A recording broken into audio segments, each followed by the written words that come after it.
시편 30편 1절에서 마지막 12절 우리 한 절씩 교독하겠습니다. 여호와여, 내가 주를 높일 것은 주께서 나를 끌어내사 내 대적으로 나를 인하여 기뻐하지 못하게 하심이니이다. 여호와 내 하나님이여, 내가 주께 부르짖음에 나를 고치셨나이다. 여호와여, 주께서 내 영혼을 음부에서 끌어내어 나를 살리사 무덤으로 내려가지 않게 하셨나이다. 주의 성도들아, 여호와를 찬송하며 그 거룩한 이름에 찬양 감사할지어다. 그 노여움은 잠깐이요 그 은총은 평생이로다. 저녁에는 울음이 기숙할지라도 아침에는 기쁨이 오리로다. 내가 형통할 때 말하기를 영영이 요동치 아니하리라 했도다. 여호와께서 주의 은혜로 내 산을 굳게 세우셨더니 주의 얼굴을 가리우심에 내가 근심하였나이다. 여호와여, 내가 주께 부르짖고 여호와께 간구하기를 내가 무덤에 내려갈 때 나의 피가 무슨 유익이 있으리요? 어찌 진토가 주를 찬송하며 주의 진리를 선포하리까? 여호와여, 들으시고 나를 긍휼히 여기소서. 여호와여, 나의 돕는 자가 되소서 하였나이다.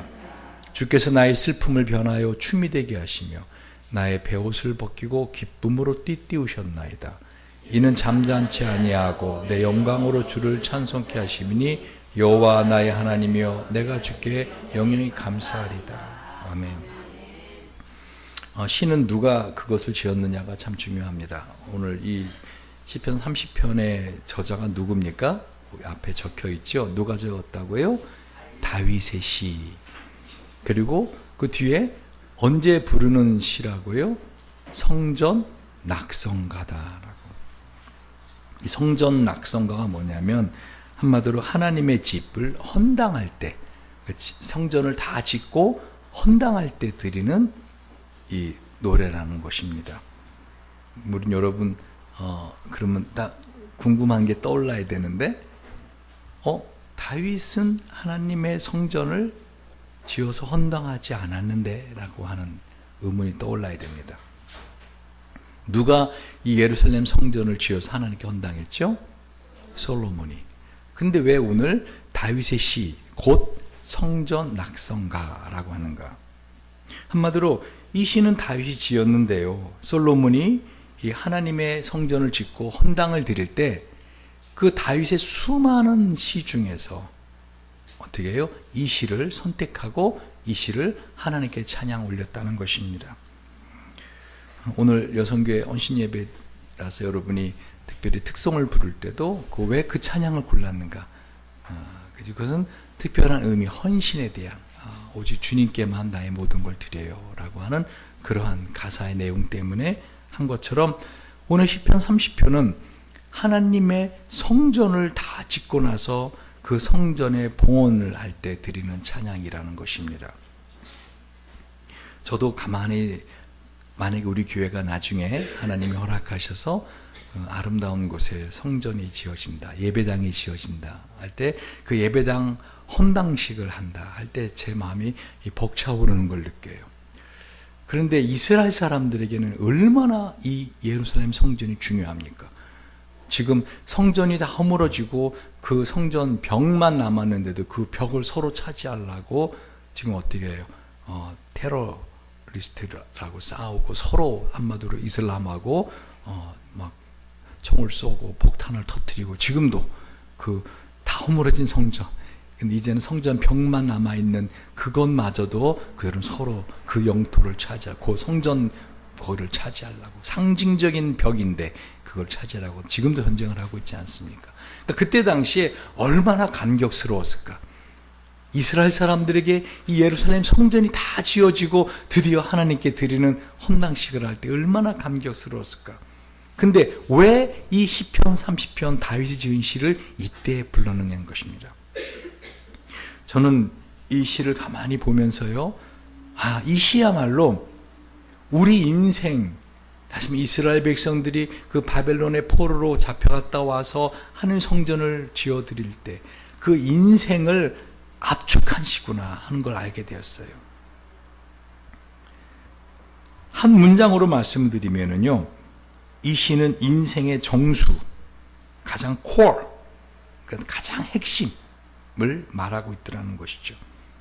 여러분, 슬픔과 경랑이 일던 폭풍에 칠흑 같은 밤바다를 항해하며 어디로 가야 될지를 몰라서 표류하던 사람만이 항상 그곳에서 늘 매일 밤 빛을 비춰주던 등대의 불이지만요, 그 사람에겐 그 등대의 불만큼 세상에서 감사한 게 없는 거죠.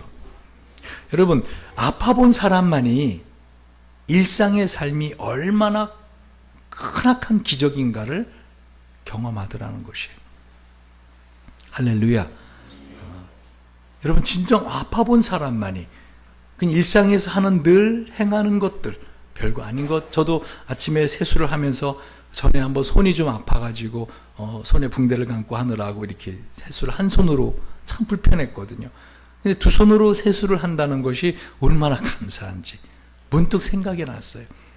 여러분, 오늘 시편 30편은 한마디로 말하면 하나님 앞에 성전을 다 지어서 드리는데 이 인생이 무엇이다, 그리고 인생 속에서 하나님께 나아가 성전을 헌당하는 이 기쁨, 이 찬양을 드리면서 이스라엘 백성들은 아마 춤을 추었을 것입니다.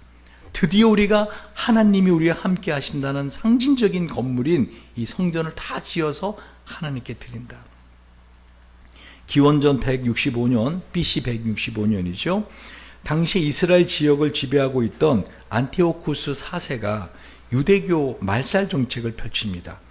이스라엘 민족은 그야말로 그 풍전 앞에 등불처럼 위태롭게 됩니다. 그래서 이스라엘 민족은 종교의 자유를 위해서 독립운동을 이때부터 본격적으로 시작합니다. 여러분, 우리나라의 3.1운동이 있기 전에도 이미 독립운동에 대한 기운은 활활 불타올랐습니다. 그러나 3.1운동 이후에 이 독립운동은 마치 그 불에 기름을 부은 것처럼 전국적으로, 심지어는 전 세계까지도 나가 있던 많은 한인들이 독립을 불을 지피게 됩니다. 그것처럼 이 BC 165년에 이 독립운동이 바로 이와 같이 안티오쿠스 4세가 유대교를 박해하자 오히려 거기에 반발해서 크게 독립운동에 불이 일어나는데, 그 독립운동을 주도한 사람들이 바로 마카비라고 하는 가문이었습니다. 이 마카비 가문을 중심으로 드디어 독립운동이 아주 극한 힘을 발휘하게 돼서 예루살렘 성전을 회복합니다. 그리고 예배를 드립니다. 그래서 이 날을 기념하는 절기를 하누카라 그럽니다. 지금도 이스라엘은 이 하누카 절기를 드리고 있습니다.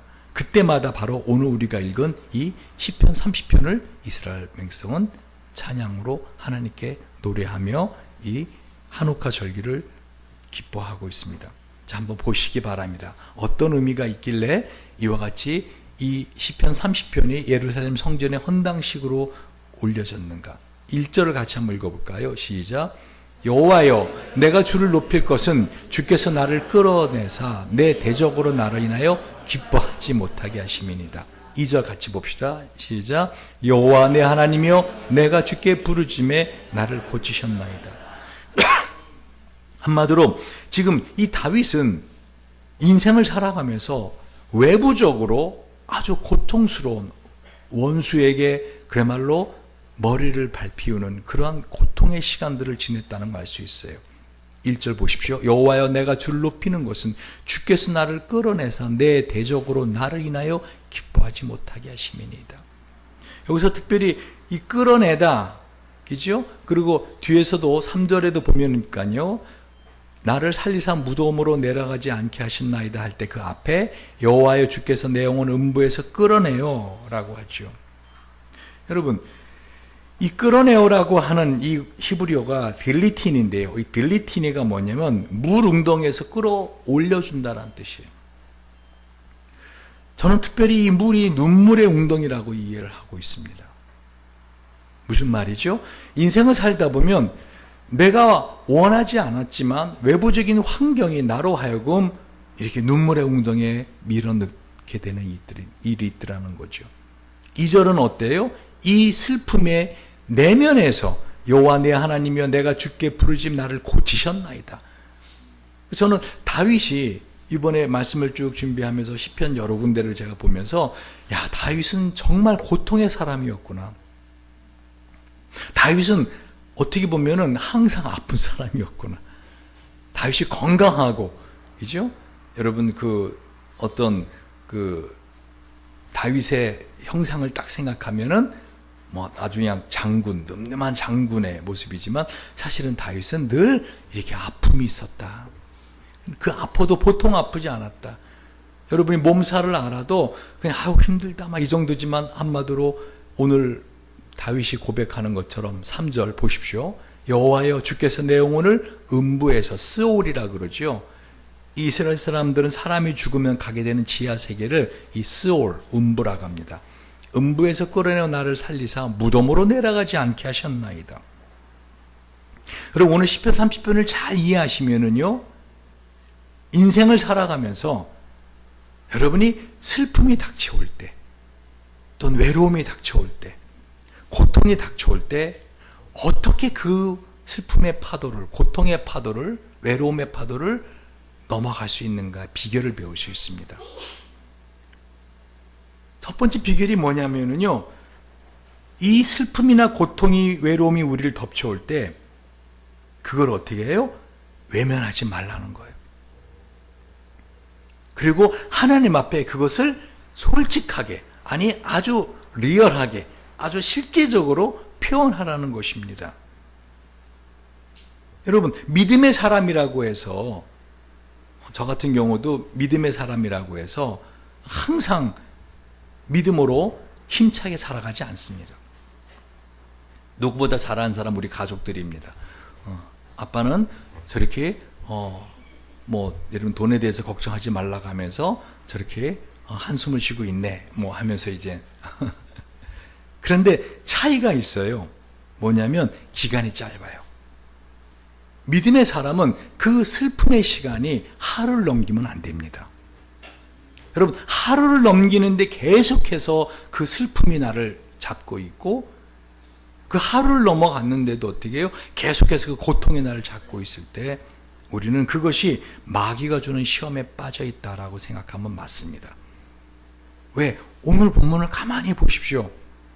여러분, 4절, 5절을 볼까요? 시작. 주의 성도들아 여호와를 찬송하며 그 거룩한 이름에 감사할지어다. 5절입니다. 그 노여움은 잠깐이요 그 은총은 평생이로다. 저녁에는 울음이 기숙할지라도 아침에는 기쁨이 오리로다. 이것이 하나님이 우리 인생에 주신, 그러니까 인생을 살면서 슬픔이 올 수도 있다. 인생을 살면서 고통이 나를 덮쳤을 때 고통스러워할 수 있다. 여러분, 사람이 몸이 아프다고 해서 그 마음이 고통스럽지 않습니다. 문제는 그 몸이 아플 때, 마음이 힘들 때 몸은 무너져 내갑니다. 심령이 강건하면 몸은 이렇게 세웁니다. 그러니까 몸이 마음을 무너뜨리지 못한다는 거예요. 오히려 마음이 무너질 때 몸이 무너진다는 거예요. 여러분, 대표적인 사람이 누굽니까? 욥이 아닙니까? 욥이 하루 만에 자식을 다 잃어버리지 않습니까? 그죠? 아들 7과 딸 3을 다 잃어버리잖아요. 다 죽어버려, 한 번에. 그리고 몸에 병이 들지 않습니까? 사람의 가장 고통 중에서 이 피부병입니다.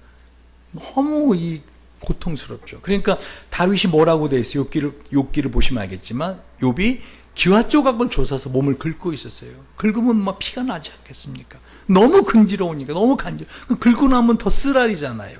그죠? 그런데도 더 더 긁고, 이 쓰라린가 고통이 막 계속 반복이 되는. 그럴 때 이 욥을 갖다 진짜 무너뜨린 것은요, 그 육체의 병이 아니라니까요.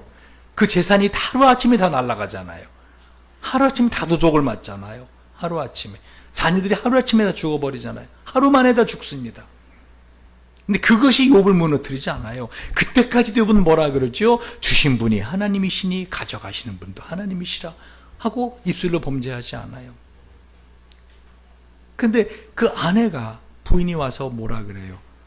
한마디로 아직도 너가 믿음으로 그렇게 서 있느뇨? 라고 하면서 뭐라 그러죠? 차라리 하나님을 원망하고 하나님 저주하고 뭐라 그래요? 히브리어로 그대로 표현하면 되져버려라 이래요. 여러분, 부인이 그렇게 옆에서 여보 얼마나 힘들어, 우리 아이들 잃은 것 때문에 당신 너무 스트레스 받아서 피부병 생겼나 봐, 어떻게 하면서 막 이렇게 하는 게 아니라 뭐라고요?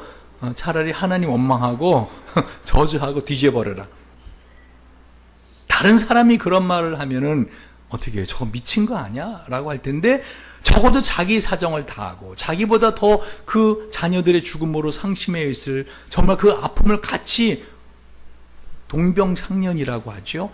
같이 나눠야 될 그 사람이 오히려 자기를 이렇게 허물 때 욥은 무너집니다.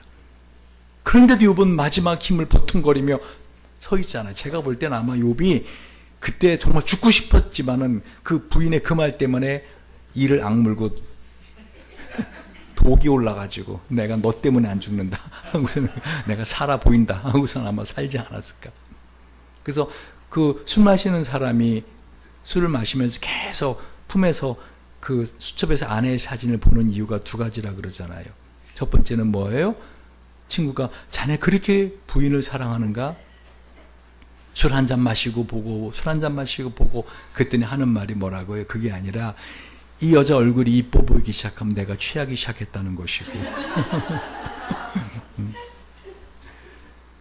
그런데도 내 마음에 힘들고 슬픔이 계속 올라올 때 내가 2년하고도 사는데 내가 이 고통을 왜 못 견디랴 하고서는 마음의 결의를 다지기 위해서 이렇게 사진을 본다.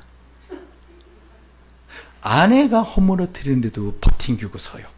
근데 친구들이 와가지고, 친한 친구들이 와서 끊임없이 말로 욥의 마음을 허물어뜨립니다. 나중에 욥이 드디어 하나님 앞에 어떻게 해요? 차라리 내가 죽어버렸으면 좋았을걸, 내가 태어나던 날에 차라리 이 땅에 태어나지 않았으면 좋았을걸 하고 자기 생명을 저주하기 시작합니다. 분명히 말씀드립니다. 여러분, 환경이 아무리 어떤 환경이 오든, 육체가 어떤 질병으로 고통스럽다 할지라도 마음이 무너지지 않으면 그 고통은 하루를 넘기지 않을 수 있습니다. 설령 하루 동안 힘들다 하더라도 다음날 아침이면 어떻게 해요? 다시 한번 소망으로 하나님을 바라볼 수 있게 돼 있는 것이 오늘 성경의 원리라는 거예요. 저녁에는 울음이 기숙할지라도 아침에는 기쁨이 오리로다. 여러분 그런 적 없으십니까? 정말 고통스럽고 정말 슬프고 정말 막막하고 정말 외로워서 밤새도록 눈물을 흘려가며 베갯잎을 적셨는데, 그리고 잠이 들고 나서 아침에 눈을 떴더니 거짓말처럼 마음이 그렇게 무겁지 않은, 내가 어젯밤 왜 이렇게 힘들어했지 할 정도로 마음이 가뿐한 적 있지 않습니까? 이것이 하나님 우리에게 주는 은혜입니다. 여러분, 인생을 살면서 매일매일 내가 매일 기쁘게 승리의 길 행하면, 그거 여러분 찬송가 가사가 그런 거예요. 내가 매일 기쁘지 않아요. 미친 거예요. 매일 기쁜 거 미친 거예요. 절대 그런 일 없어요. 기쁜 날도 있지만 어떻게 해요? 슬픔도 옵니다. 여러분, 오늘 주님께서 이 다윗이 경험한 인생에서 여호와 내 하나님이여 내가 주께 부르짖음에 나를 고치셨나이다. 이 고치셨다는 말이 히브리어로 라파예요. 라파. 여러분 잘 아시는 것처럼 이 라파는 회복시키다, 다시 세우다는 뜻이에요. 여러분, 인생의 집은요, 여러분 하루만 짓고 허물어지는 거 아시기 바랍니다. 제가 전에도 말씀드렸지만 하루만 살라 그랬잖아요. 왜 주님 우리에게 일용할 양식을 주옵시고 하루 먹을 양식을 달라고 기도하라 그랬잖아요. 그렇죠. 예수 믿으면 일생의 양식을 주옵시고, 그럼 예수 믿으면 먹는 거 걱정 안 해도 되는데 주님 뭐라고 기도하라겠다고요? 오늘 우리에게 하루 먹을 양식을 주옵시고. 무슨 말이에요? 하루만 살고 죽으라는 거예요. 하나님 앞에 제대로 살 힘도 없고 능력도 없으면서 그렇게 살아보려고 발버둥 치니까 고통이 우리를 끊임없이 갉아먹고 있더라는 거죠. 오늘 하루 슬픔이 있으면 인정하십시오. 우시고 고통스러워하고, 그리고 잠을 자고는 다음 날 어떻게 해요? 새로 태어나는 마음으로 사시길 바랍니다. 오늘 이 다윗이 지은 이 시편 30편이 우리의 내면의 성전을 세우는 거예요. 그러니까 이스라엘 백성들이 그 웅대한 예루살렘 성전을 세우면서 이거를 찬양을 했다 그랬잖아요. 그 이스라엘 사람들의 예루살렘 성전 의미가 뭐냐? 하나님만 따라하세요. 하나님만. 나와 함께 하신다면, 우리와 함께 하신다면, 어떤 고통이 와도, 어떤 슬픔이 와도 우리는 이겨낼 수 있다. 그 상징이 예루살렘 성전이에요. 하나님 우리와 함께 하신다. 임마누엘. 근데 이제는 그 성전이 어디에 있어요? 우리의 마음에. 그러니까 우리가 인생을 살면서 슬퍼할 수도 있다. 고통스러워할 수도 있다. 병이 들 수도 있다. 그게 인생의 원리다. 그 노여움은 잠깐이요. 5절 그 은총은 평생이로다. 근데 다윗이 가만히 생각해 보니까 근데 자기가 설령 죄로 인해서 지은 죄로 인해서 병을 얻었고 지은 죄로 인해서 외부의 환경에 환난이 왔단 말입니다. 자기 지은 죄로 인해서. 그러나 하나님 우리를 향해서 노여워하시는 것은 우리를 영원히 죽이려 하심이 아니요. 우리를 다시 한번 세우시기 위한 하나님의 징계의 손이었다는 것입니다. 근데 그 하나님의 노여움은 잠깐이고 그 은총은 어떻게 해요? 이 잠깐과 평생을 대조시키고 있어요. 하나님의 은총은 그 노여움의 시간에 비하면 엄청나게 길더라는 거예요. 여러분, 제가 진짜 우리 교회를 이렇게 목회하면서 하나님께 정말 감사한 것 중에 하나가요. 여러분, 일상의 삶을 누리고 있더라는 것이에요. 그러면서 점점 더 여러분 내면에 하나님의 성전이 굳건히 세워져 가는 것을 제가 보고 있더라는 것입니다. 예전 같으면 무너졌을 그런 상황들이 오는데도 목사님 하고서는 이런 일이 있었어요 하고 별로 큰 마음의 고통 없이 얘기를 합니다. 어떻게 그거를 잘 견디셨어요? 그러게요. 예전 같으면 나 진짜 막 미치고 환장 팔짝 떴을 텐데 이상하게 마음이 평안해요. 저 그 말을 들을 때마다 그 안에 내면의 성전이 굳건히 세워져 가고 있구나 하는 걸 보게 됩니다. 조금만 더 봅시다. 자, 6절입니다. 내가 형통할 때 말하기를 영영이 요동치 아니하리라 했도다. 여호와께서 주의 은혜로 내 산을 굳게 세우셨더니 주의 얼굴을 가리우시면 내가 근심하나이다. 인생을 살다 보면 이렇게 형통할 때가 있어요. 한마디로 내가 특별히 잘한 게 없는데도 막 그냥 일이 잘 풀릴 때가 있고 뜻하지 않은 큰 어떤 그야말로 여러분 말대로 로또 당첨되듯이 막 인생에 이런 일도 있어 나한테? 내 인생에 이런 일도 있어? 드디어 나이도 이런 인생이 되는구나 하고 막 그냥 너무너무 흥분할 정도로 그럴 때도 있어요. 형통할 때죠. 그럴 때 우리가 보통 어떤 마음을 가지죠? 내가 형통할 때 말하기를 뭐라고요? 영영이 요동치 아니하리로다. 이야, 내 인생 이렇게만 되어라.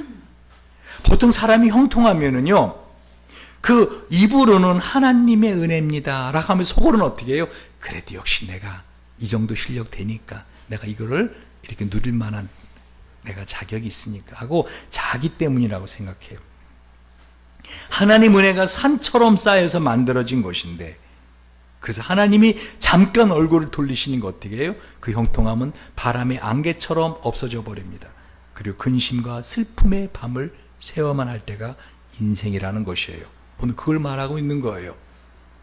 그랬을 때 18절 여호와의 내가 주께 부르짖고 여호와께 간구하기를 19절입니다. 읽어봅시다. 시작. 내가 무덤에 내려갈 때 나의 피가 무슨 유익이 있으리요 어찌 진토가 주를 찬송하며 주의 진리를 선포하리까.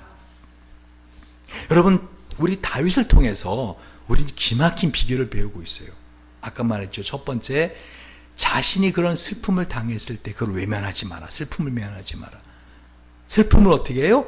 그대로 인정하고 슬픔을 끌어안아 버리세요.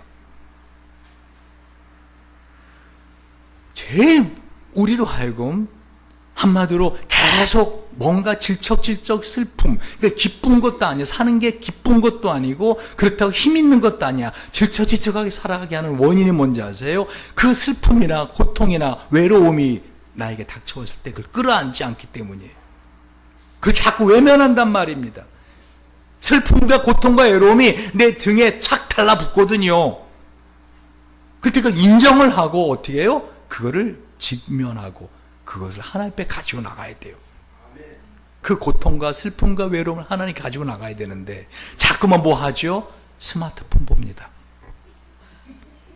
마음이 왠가 울적할 것 같으면은 어떻게 해요? 뭐 동영상 찾고 뭐 옥수수 영화 보고 LG 플러스 T 올레 뭐 없나? 나의 무료 영화 새로 다운로드 받은 거 없나? 다 별로 없는 것 같으면 게임하고 캔디 크러쉬 막 앵그리 버드 그래도 뭐 괜히 뭐 페이스북 열고 뭐 괜히 시적적하고 트위터 열고 카카오톡에 그동안 한 별도 없던 애들 뭐 생일 떴다면 괜히 생일 축하해 크크 끊임없이 마음의 한쪽 구석은 왠지 마음이 지금 슬픔에 젖혀 있고 지금 내가 슬픔에 발이 잠겨 있는데 그걸 외면하려고 그래요. 분명히 고통이 있거든요. 그럼 고통을 하나님 앞에 가지고 나가야 돼요. 외롭고 고독하거든요. 하나님 앞에 가지고 나가야 되는데 직시하지 않고요. 두 번째 어떤 비결이에요? 다윗을 보세요. 다윗은 어떻게 하죠? 하나님 앞에 자기가 당하고 있는 것을 아주 리얼하게 실제적으로 묘사를 하고 있어요. 8절 9절 보세요. 여호와여 내가 주께 부르짖고 있어요. 여호와께 간구하기를 간절히 구합니다. 그러니까 외롭고 고통스럽고 여러분의 삶에 힘들 때 인생이 그렇지 뭐 하고는 외면하지 말라는 거예요. 그 고통을 하나님께 가지고 나가라는 겁니다.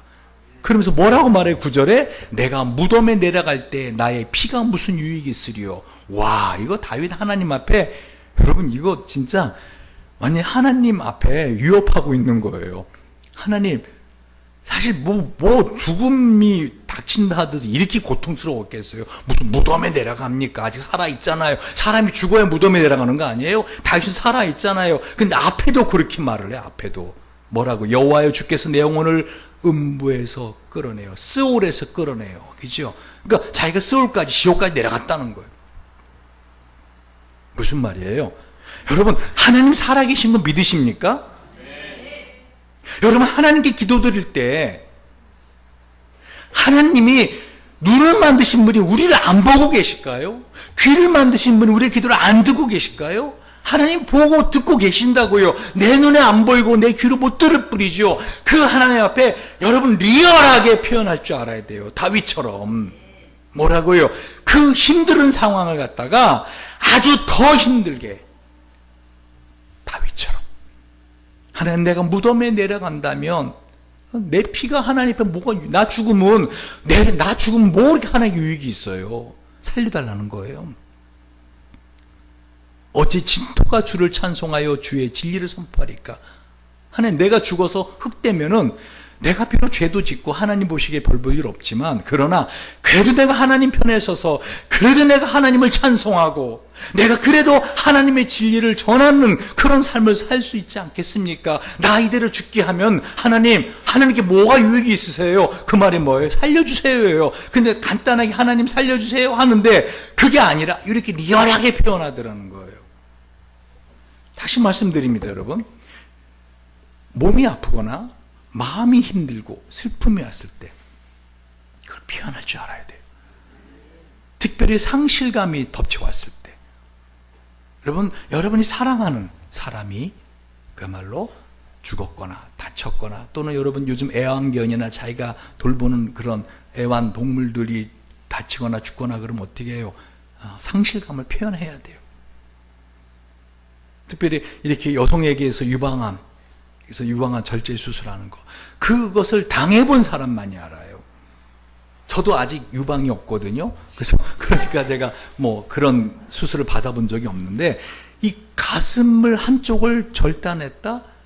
여러분 이거는 받아본 사람만이 안다 그래요. 이제 유방암 수술한 사람들 후기를 쭉 한번 읽어보면서 가장 그 마음에 그 이상하게 다르게 겹치는 마음이 자기를 수술해준 의사에 대한 감정이라는 거예요. 한편으로는 자기를 살려준 게 감사하고 한편으로는 자신의 가슴을 잘라낸 그 의사에 대한 원망하는 마음이 있더라는 거예요.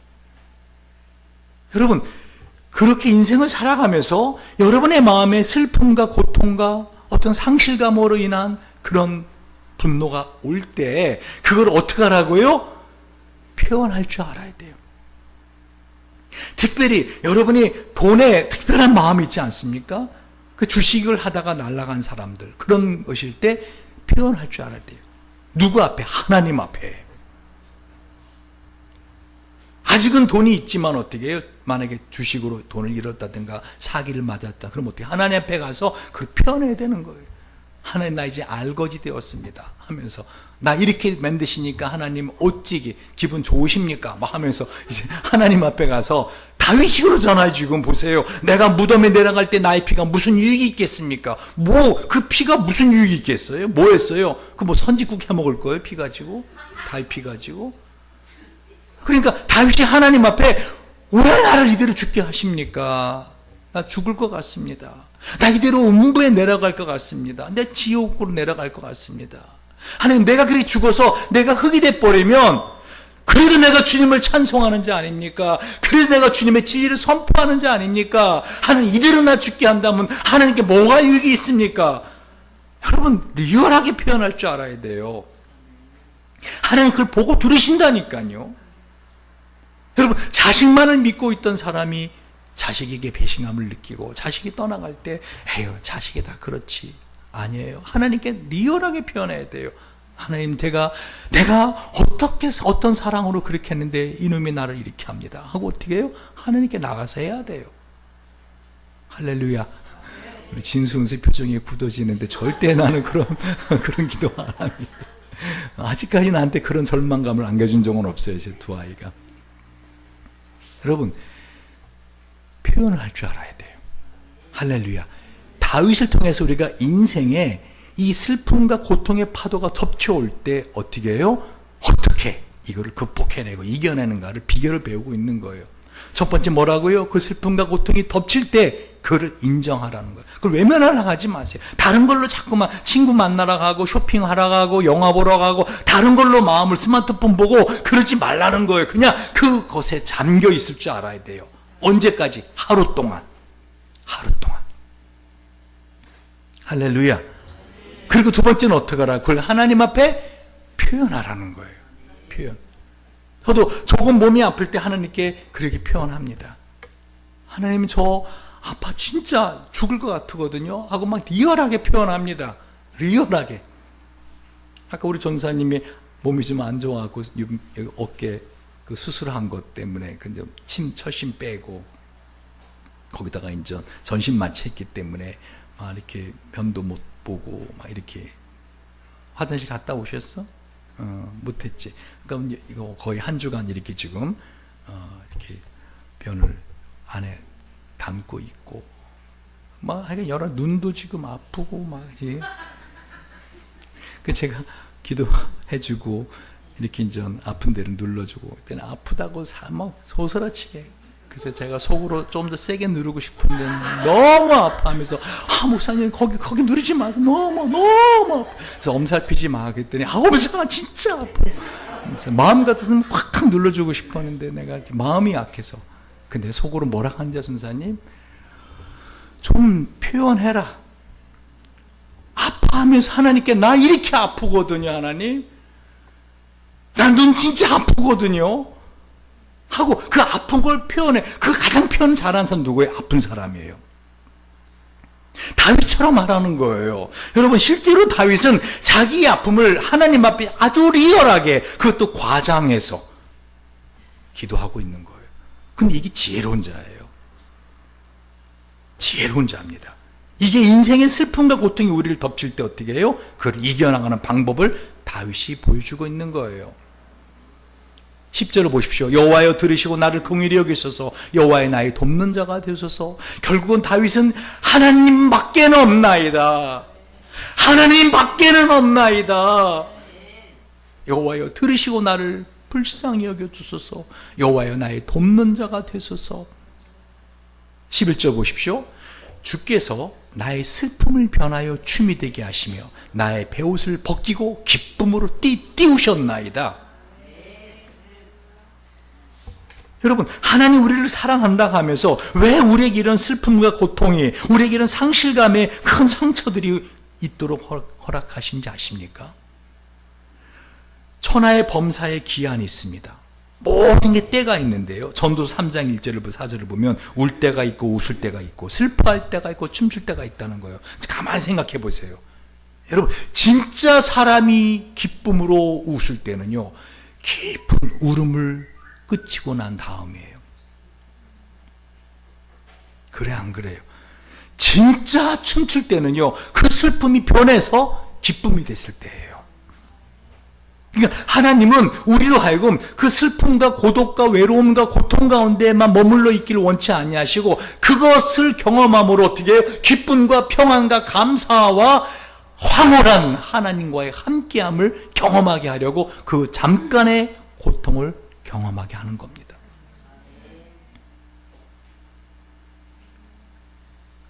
그래서 결론이 12절이 뭔지 아십니까? 읽어봅시다. 시작. 이는 잠잠하지 아니하고 내 영광으로 주를 찬송케 하심이니 여호와 나의 하나님이여 내가 주께 영영에 감사하리다. 한마디로 그 고통을 경험하고 난 다음에 그 고통이 지나고 나서 기쁨이 왔을 때, 하나님의 위로가 왔을 때, 하나님의 나에게 주시는 그 놀라운 위로가 왔을 때, 상황과 내 몸의 내면의 모든 걸 변화시켜서 하나님의 은혜가 왔을 때 어떻게 해요? 잠잠할 수가 없더라는 것이죠. 잠잠하지 아니하고, 그 잠잠할 수가 없어요. 내 영광으로 주를 찬송케 하셨다. 그 찬송케 하시는 것도 누구라는 거예요? 하나님이시라는 거예요. 나의 의지로 하나님을 찬송하는 게 아니라는 거죠. 이게 사실은 사도 바울의 고백이에요. 빌립보 4장 11절 13절 보면은요, 내가 궁핍함으로 말하는 것이 아니니라 어떠한 형편에든지 나는 자족하기를 배웠노니 나는 비천에 처할 줄도 알고 풍부에 처할 줄도 알아. 모든 일 곧 배부름과 배고픔과 풍부의 궁핍에도 처할 줄 아는 일체의 비결을 배웠노라. 나에게 능력 주시는 자 안에서 내가 모든 것을 할 수 있느니라. 아멘. 그러니까 슬픔과 기쁨의 파도가 반복해 오는 게 인생인데, 그 슬픔과 기쁨의 파도가 반복해 올 때, 슬픔의 파도가 우리를 덮쳐올 때 그걸 외면하지 말고 어떡하라고요? 그걸 끌어안으라고요. 그리고 더 그것을 하나님 앞에 슬프다고, 내가 지금 고통스럽다고, 내가 지금 외롭다고, 내가 힘들다고 그걸 리얼하게 표현해내라는 것입니다. 지금 오늘 그러면 어떻게 하신다는 거? 하나님의 위로가 있더라는 거예요. 하나님의 위로가 있다.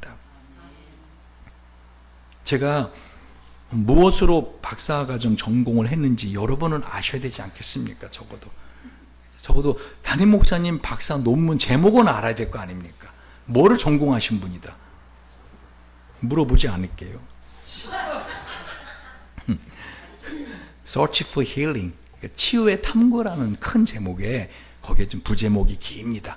A Critical Analysis of the 주체 이데올로지 쭉 나와요.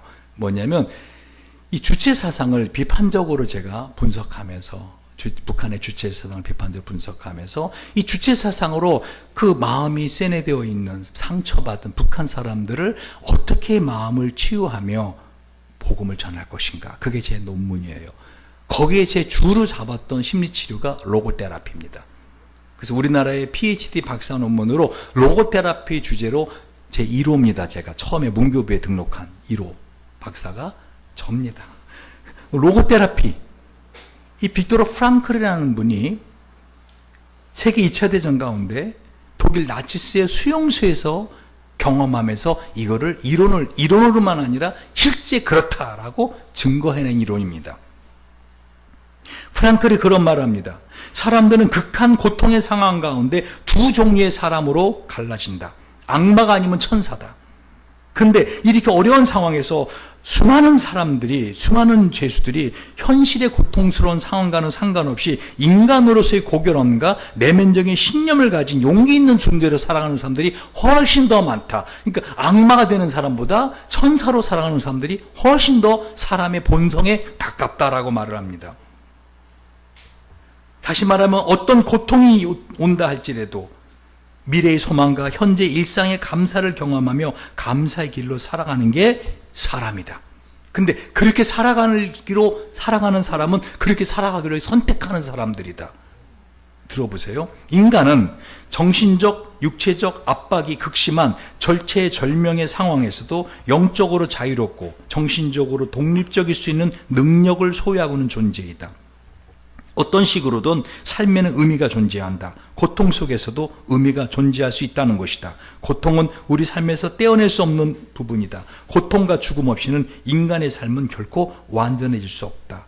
그러나 그 고통 속에서 의미를 발견할 때 그 고통은 사라진다. 고린도후서 4장 17, 18절에 보면은요, 우리가 왜 인생을 살면서 하나님 우리를 사랑한다 하면서 내가 그렇게 기도하는데도 왜 이 가난의 고통, 왜 이 육신의 고통, 왜 이런 외로움의 고통, 왜 이런 슬픔의 고통이 왜 사라지지 않게 그냥 두시는가를 딱 정답을 보여줘요.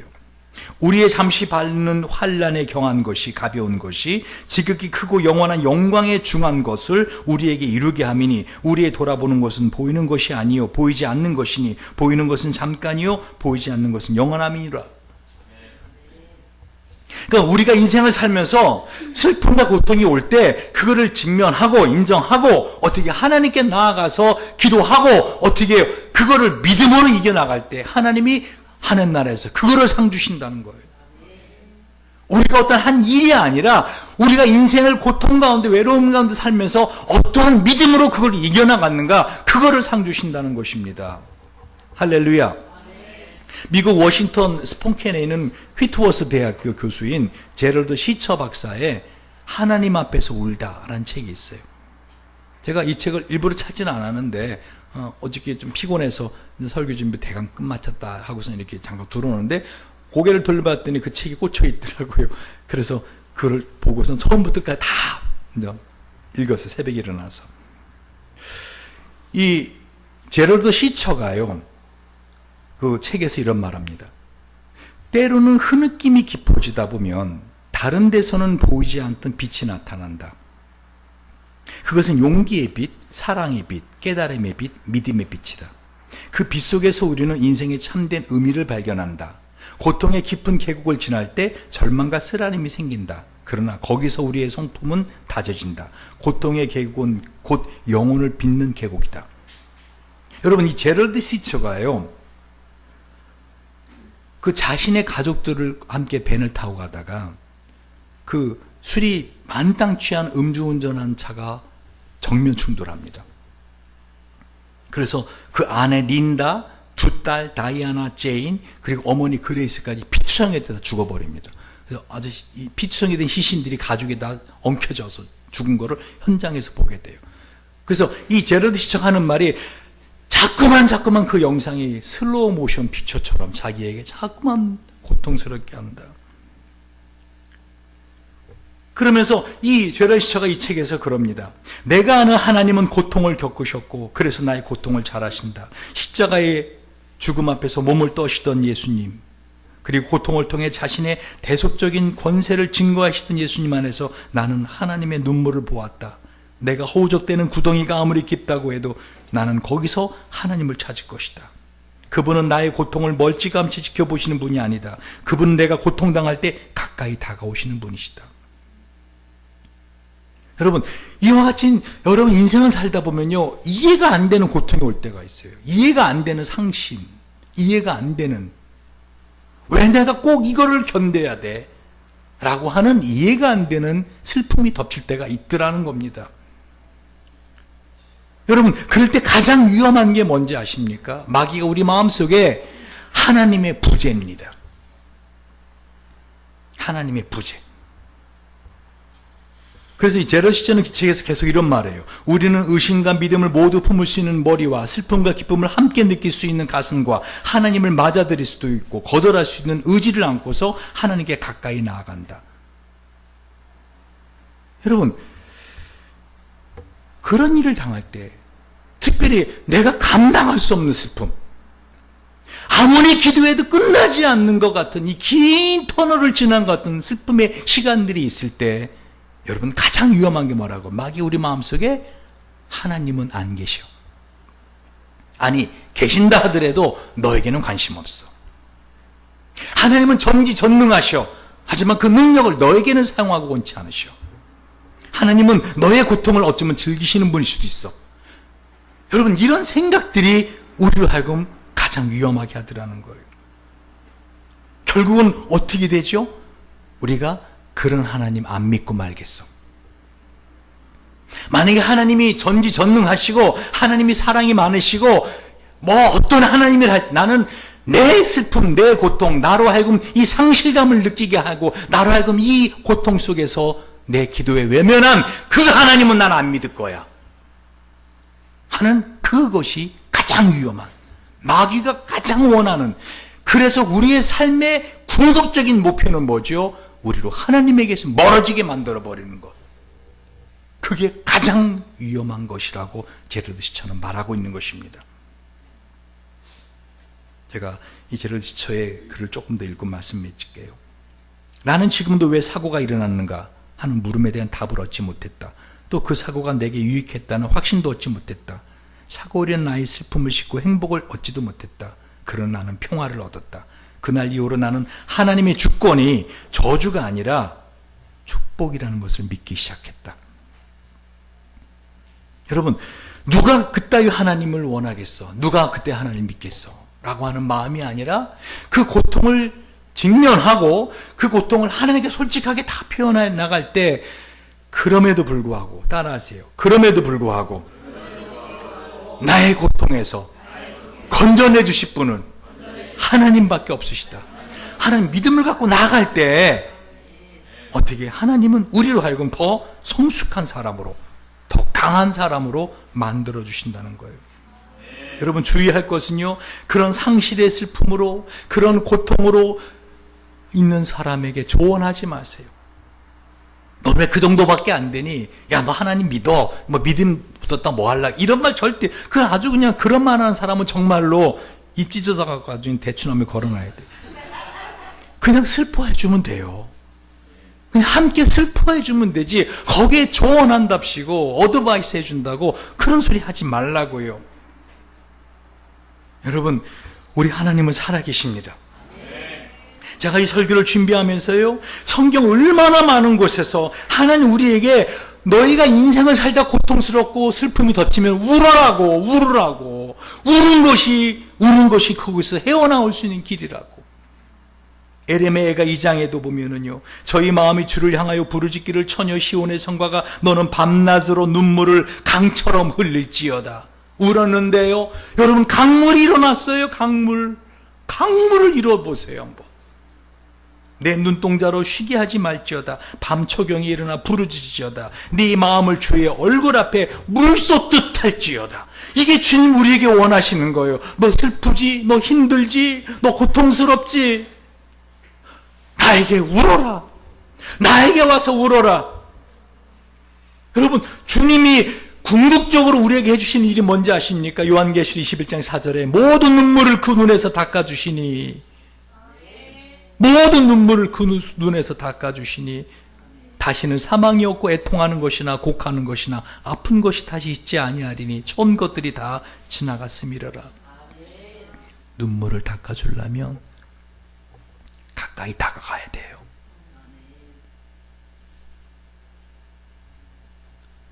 주님은 우리의 눈물을 닦아주시기 원하십니다. 슬픔이 덮쳤을 때, 고통이 덮쳤을 때, 상심이 덮쳤을 때 우세요.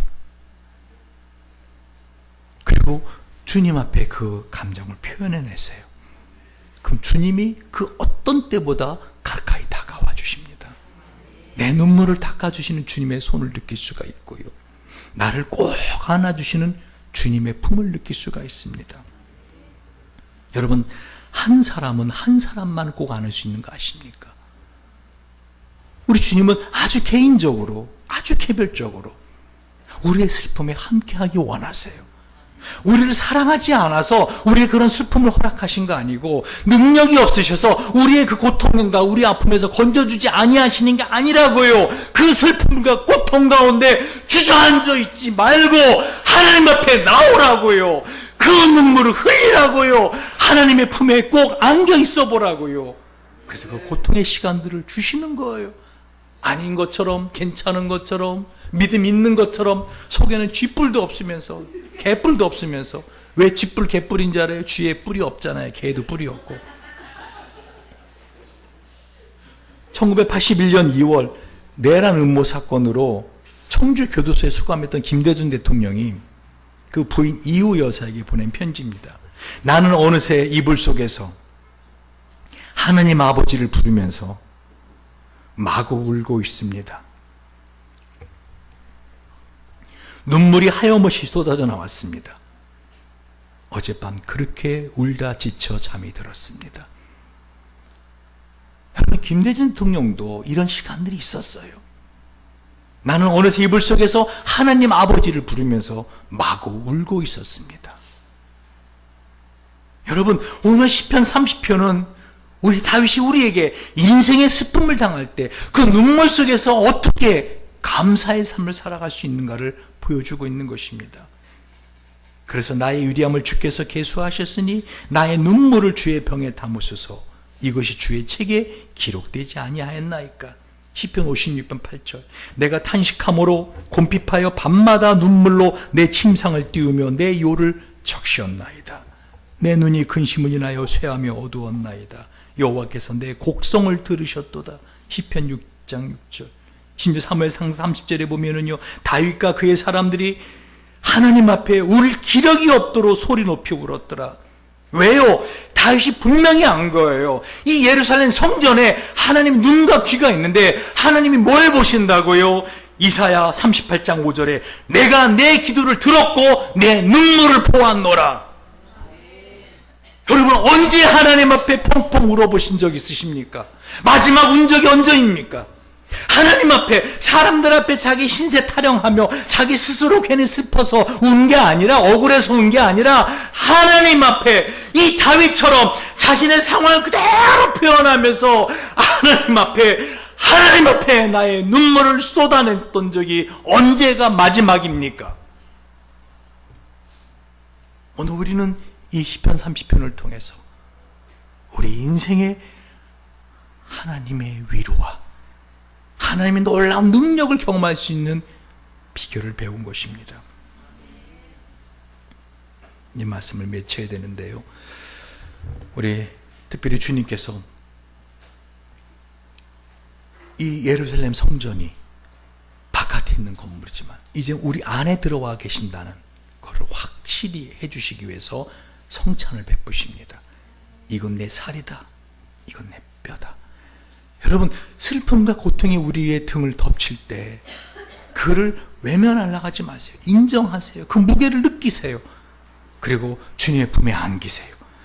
여러분, 주님은 우리를 끌어안으시면서 우리의 고통에 함께 흐느끼시는 분이세요.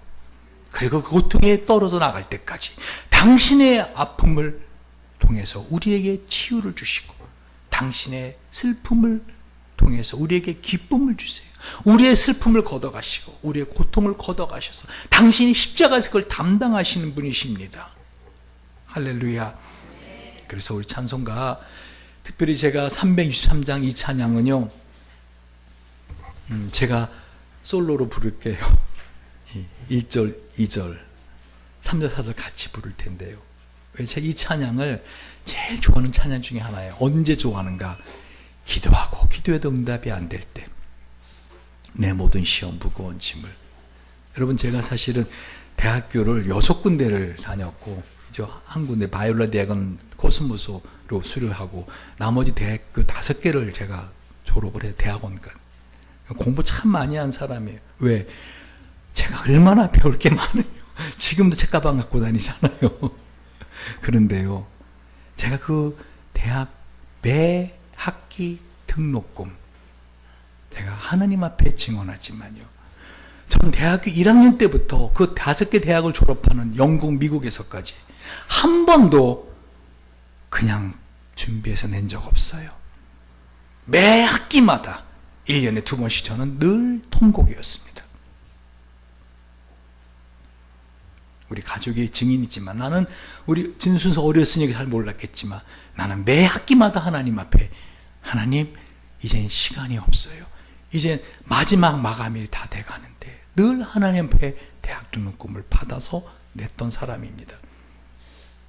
여러분, 그럴 때마다 막막하고 누구한테 가서 손을 벌릴 곳도 없고 어디서 이 돈이 나서 어떻게 할 수 없을 때 늘 기도실에서 이 찬양을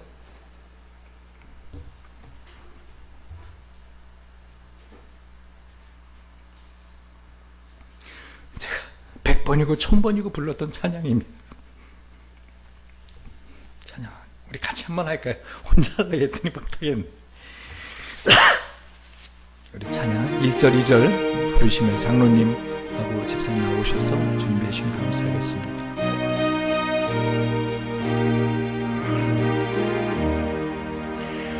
내 모든